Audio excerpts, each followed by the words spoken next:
Capítulo 20. Rebeca. Talvez seja melhor dar a você as manifestações de alguns dos objetos e termos mais comuns usados no ocultismo. A lista acima aqui neste capítulo é muito grande, mas ainda assim está limitada aos termos mais comuns que muitas vezes aos cristãos não percebem. Objetos familiares. São objetos nos quais os demônios se agarram. Tudo que for usado para o serviço e adoração a Satanás é terreno legal para os demônios. Em outras palavras, eles têm o direito de agarrarem ou se usarem esses objetos. Vejam dois versículos que falam a respeito. As imagens de esculturas de seus deuses queimarás a fogo. A prata e o ouro que estão sobre elas não cobiçarás, nem as tomará para ti, para que te não se enlances nele, pois é abominação ao Senhor teu Deus. Não meterás, pois, coisa abominável em tua casa, para que não sejas amaldiçoado, semelhante a ela. De todo detestará e de toda abominarás, pois é amaldiçoada. Deuteronômio, capítulo 7, versos 25 a 26. Que digo, pois, que o sacrifício ao ídolo é alguma coisa? Ou que o próprio ídolo tem algum valor? Antes digo que as coisas que eles sacrificam é a demônios que as sacrificam, e não a Deus. E eu não quero que vos torneis associados aos demônios. 1 Coríntios, capítulo 10, verso 19 e 20.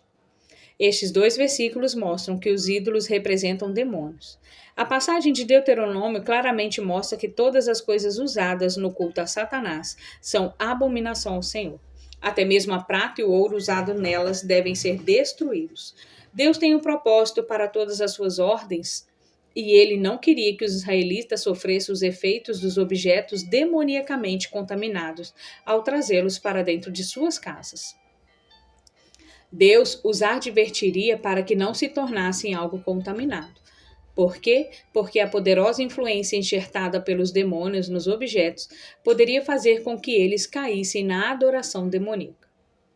A seriedade de Deus sobre o uso destes objetos usados no culto a Satã é demonstrada mais e mais nas Escrituras. Leia a história de Acã no livro de Josué, capítulo 7. Deus ordenara que os israelitas não tomassem dos despojos da cidade de Jericó, pois essa estava envolvida no culto e adoração a Satanás. Mas Acã tomou alguns dos artigos da cidade. Deus falou a Josué: Israel pecou e violaram a minha aliança, aquilo que eu lhes ordenara. Pois tomaram das coisas condenadas e furtaram e dissimularam e até debaixo da sua bagagem o puseram. Josué, capítulo 7, verso 11. Como resultado das ações de Acã, o exército de Israel foi derrotado na batalha seguinte. Esta é uma advertência para nós. Se não limparmos nossas casas, assim como nossas vidas, seremos derrotados todas as vezes que tentarmos lutar contra Satanás. Como objetos familiares, podemos citar quaisquer objetos usados na prática do ocultismo: discos, CDs, fitas de rock and roll, pôster, camiseta e etc. Quaisquer materiais dos jogos de ocultismo, artefato das religiões orientais, como estatuetas de deuses comprados em viagens, rosários ou objetos usados na prática do catolicismo e da maçonaria, quaisquer literaturas ou fitas do oculto ou das religiões pagãs e muitos outros. A lista é quase que interminável. Todos estes materiais devem ser destruídos. No Novo Testamento, em Atos, os moradores de Éfeso nos dão um excelente exemplo. Chegou este fato ao conhecimento de todos, assim judeus como gregos, habitantes de Éfeso. Veio temor sobre todos eles e o nome do Senhor Jesus era engrandecido. Muitos dos que creram vieram confessando e denunciando publicamente as suas próprias obras. Também, muitos do que haviam praticado artes mágicas, reunindo seus livros, o queimaram diante de todos. Calculados seus preços, achou-se que montava 50.000 denários. Atos capítulo 19, versos 17 e 19. Há um outro tipo de objeto familiar em questão. Os servos de Satã podem invocar os demônios e uni-los aos chamados objetos do oculto.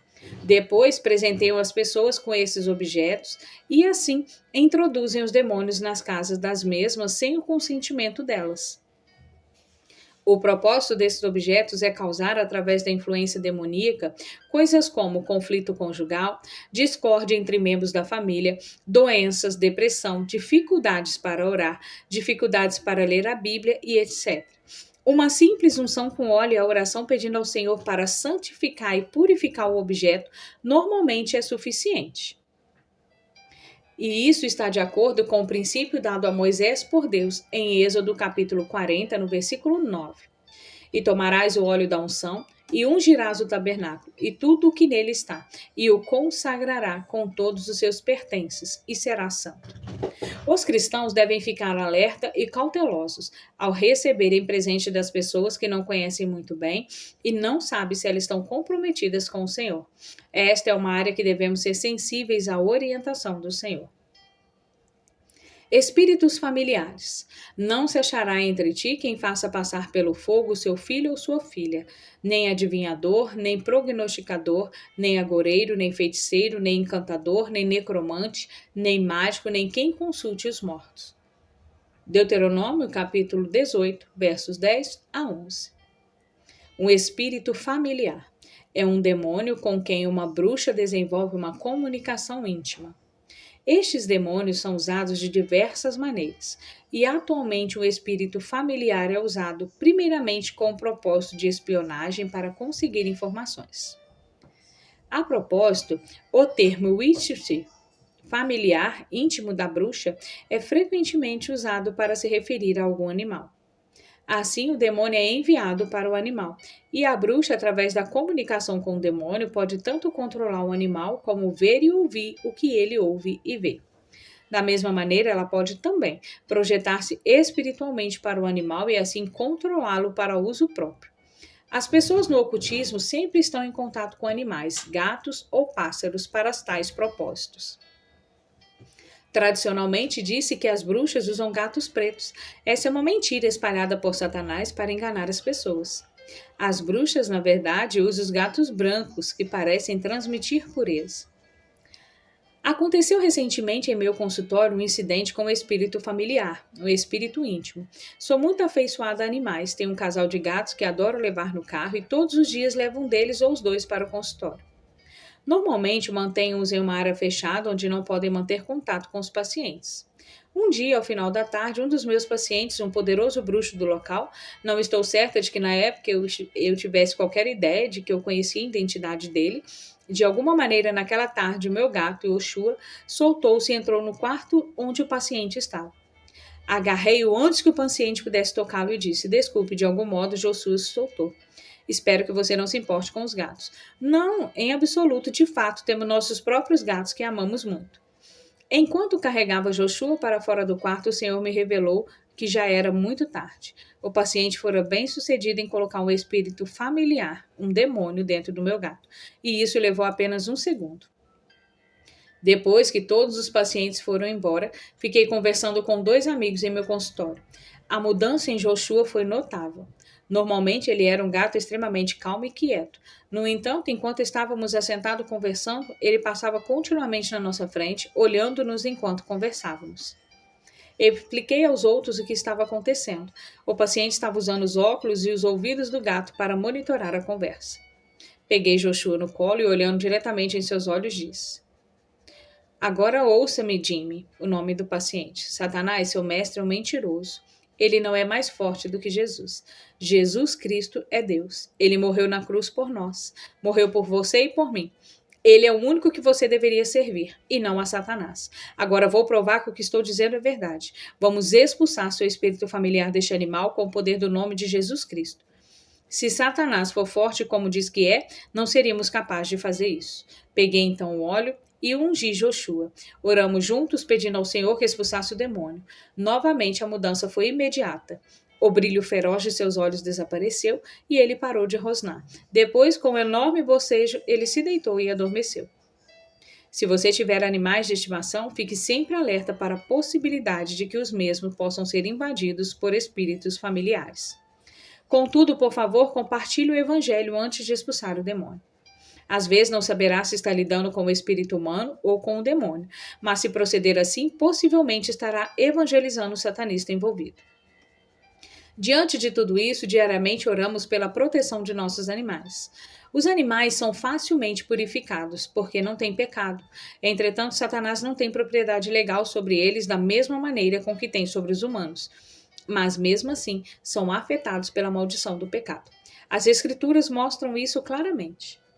Porque sabemos que toda a criação, a um só tempo, geme e suporta angústias até agora. Romanos, capítulo 8, versículo 22. No fim, toda a criação, incluindo os animais, serão feitos novas através de Jesus Cristo, ao ser removida a maldição do pecado. Porque aprove a Deus e que nele redidisse toda a plenitude, e que, havendo feito a paz pelo sangue da sua cruz, por meio dele reconciliasse consigo mesmo todas as coisas, quer sobre a terra, quer sobre os céus. Colossenses capítulo 1, verso 19 e 20. Nos dias antigos, o termo espírito familiar parecia referir-se a uma bruxa simplesmente consultando um demônio. Um exemplo interessante pode ser achado em 1 Samuel, versículo 28. Saul chegara ao fim de sua carreira. A rebelião de Saul chegou ao ponto de fazê-lo procurar uma mulher que consultava espíritos familiares a fim de saber como terminaria a batalha no dia seguinte. O que é realmente interessante nesta história é o fato de que Saul pediu à mulher para usar os demônios dela com o propósito de invocar o espírito morto do profeta Samuel.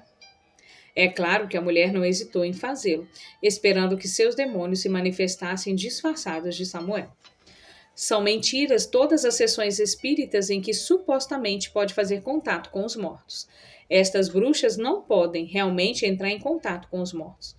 Este versículo mostra que elas usam demônios que se disfarçam como uma pessoa morta. Satanás pode matar uma pessoa fisicamente, mas não pode controlar-lhe o espírito ou a alma depois de morta. Jesus disse: Digo-vos, pois, amigos meus, não temais os que matam o corpo, e depois disso nada mais podem fazer. Eu, porém, vos mostrarei a quem deveis temer. Temei aquele que depois de matar tem poder para lançar no inferno. Sim, digo-vos, a este temeis. Lucas capítulo 12, verso 4 e 5.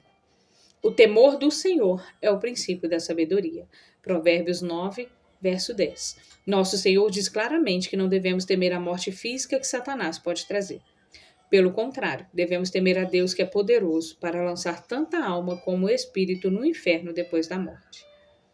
Acredito que esses versos, assim como muitos outros, mostram claramente que Satanás e seus demônios não exercem controle sobre as almas ou espírito das pessoas quando estas morrem.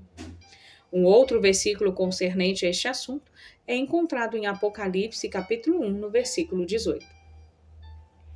E aquele que vive, estive morto, mas eis que estou vivo pelos séculos dos séculos e tenho as chaves da morte e do inferno. Encantamentos e maldições. Tudo isto serve para o mesmo propósito, isto é, invocar demônios para realizar uma determinada tarefa. Frequentemente, os encantamentos são na forma de uma poesia. São inúmeros e passados de uma geração a outra e usualmente são citados em voz alta. Lembre-se, os demônios não podem ler a mente humana. Porém, muitas vezes são falados no mundo espiritual pelo espírito de uma bruxa e isso não é audível com os ouvidos físicos. A expressão colocar um encantamento ou maldição em alguém refere-se à atitude de invocar um determinado demônio e assim enviá-lo a outra pessoa para causar-lhe danos ou influência.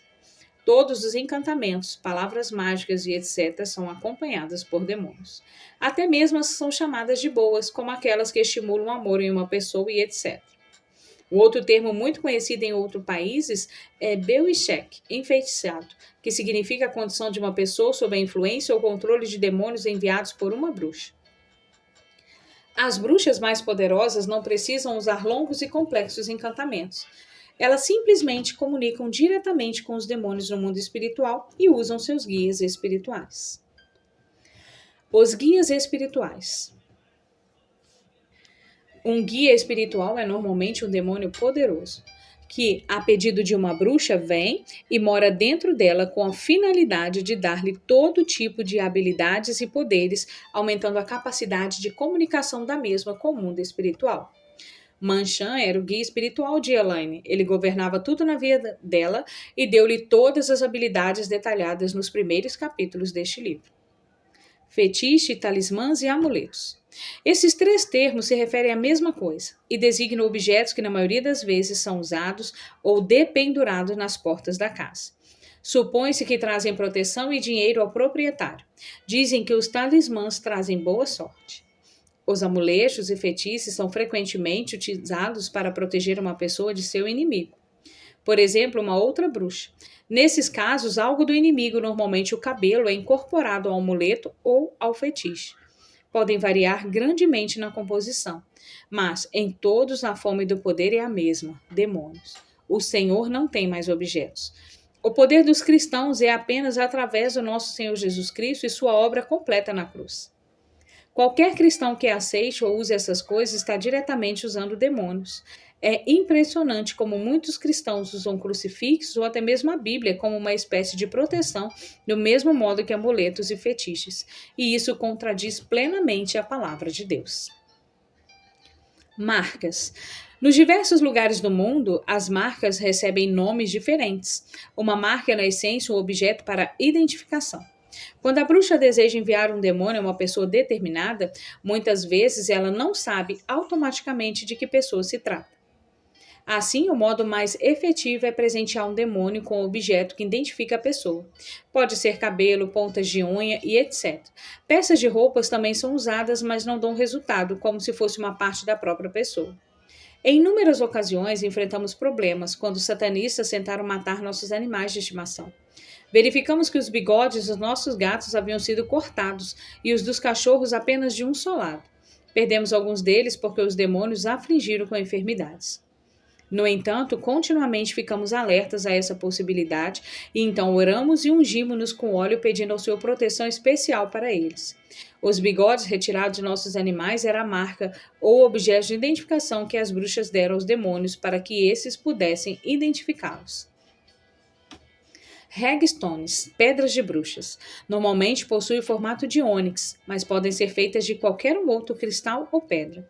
A finalidade de uma hagstone é a comunicação. São usadas normalmente como se fossem joias. São utilizadas para encantamentos especiais, acompanhadas do friccionar das mãos e etc., com a finalidade de invocar demônios para comunicação com uma outra pessoa. Geralmente o demônio faz a pedra encandecer-se para indicar sua presença. Forças e poderes. A bruxaria branca mágicas está cheia de referência a forças e poderes. Como exemplo, vejamos uma citação extraída de um livro de feitiçaria branca chamado Livro de Instrução para Rituais de Mágica, de Dick Stamps. Os trabalhos de mágica, de acordo com as leis naturais, exploram e empregam essas forças. São meios de tornar-nos melhores, pessoas sábias e é uma extensão de nossa consciência. O propósito último da mágica é fazer com que aquele que a pratica crie sua própria realidade. E você está para abrir a porta para este incrível poder que pode auxiliá-lo a fazer exatamente isso. Muitas outras descrições são usadas para este mesmo propósito, e ultimamente toda a baixaria branca parece unir a pessoa com as forças do universo. Naturalmente que esses autores sempre se negarão a dizer que de fato essas forças são demônios e que a extensão de nossa consciência ou a alteração do estado de nossa mente são, na verdade, o estabelecimento da comunicação com o mundo espiritual. Mesmo ao leitor mais precavido, tudo pode parecer bom e inofensivo, mas fique atento, porque a bruxaria e como tal é abominação ao Senhor. Concluindo, Elaine e eu oramos seriamente para que o Senhor dos Senhores, Rei dos Reis, nosso amado Senhor Jesus Cristo, possa abrir-lhe o entendimento espiritual para tudo o que tentamos dizer neste livro. Lembre-se disto, não importa o que acontecer a você na batalha, como resultado de sua entrada na guerra espiritual, até mesmo o fato de chegar a desesperar-se da própria vida, você sempre estará no centro do amor e da proteção de Deus. O Salmo 116, no verso 15, nos assegura: preciosa é, aos olhos do Senhor, a morte de seus santos. O Pai guarda a sua vida com zelo. Para finalizar, desejamos oferecer este livro com todo o amor possível dentro de nossos corações, àqueles a quem amamos acima de tudo. Deus o Pai, Deus o Filho e Deus o Espírito Santo. A eles sejam dados todo o poder, glória, louvores e honras e ações de graças para sempre e sempre. Amém. Por favor, venha logo, Senhor Jesus. Rebeca. Quero que o leitor entenda que não sou escritora profissional. E peço desculpas se alguma parte deste livro não me fiz entender claramente. Decidi acrescentar esta nota ao livro devido às numerosas perguntas que me foram feitas concernentes à luta que enfrentei com os demônios em Elaine. O Senhor sempre ordena-nos honestidade completa. Preciso escrever tanto sobre minhas falhas como sobre o meu sucesso. A batalha com os demônios em Elaine foi treinamento para mim. Sem constrangimentos, admito que eu não sabia o que estava fazendo. Foi pela busca na palavra de Deus e pela orientação direta do Espírito Santo que aprendi rapidamente. Uma coisa maravilhosa é que o Senhor honra os desejos dos nossos corações. Ele sabia que tanto eu como Elaine desejávamos servi-lo. Assim, não importando o quanto fôssemos incapazes, Jesus foi fiel. Não tenho mais as lutas que tive com os demônios em Elaine. Aprendi muito e continuo aprendendo. Passei por outras experiências que estão detalhadas em outros 2 livros que escrevi. São esses: Prepare-se para a Guerra e Tornando-se um Escravo de Honra a Serviço do Mestre. Sim, sofri muito e tenho lutado muito, mas este é um livro sobre vitória e não derrota. Elaine e muitos outros foram libertos pelo poder de Jesus Cristo. Somos todos servos imperfeitos, mas Jesus Cristo é perfeito. Seu poder é perfeito e ilimitado. Ele é fiel a seus servos agora e para sempre.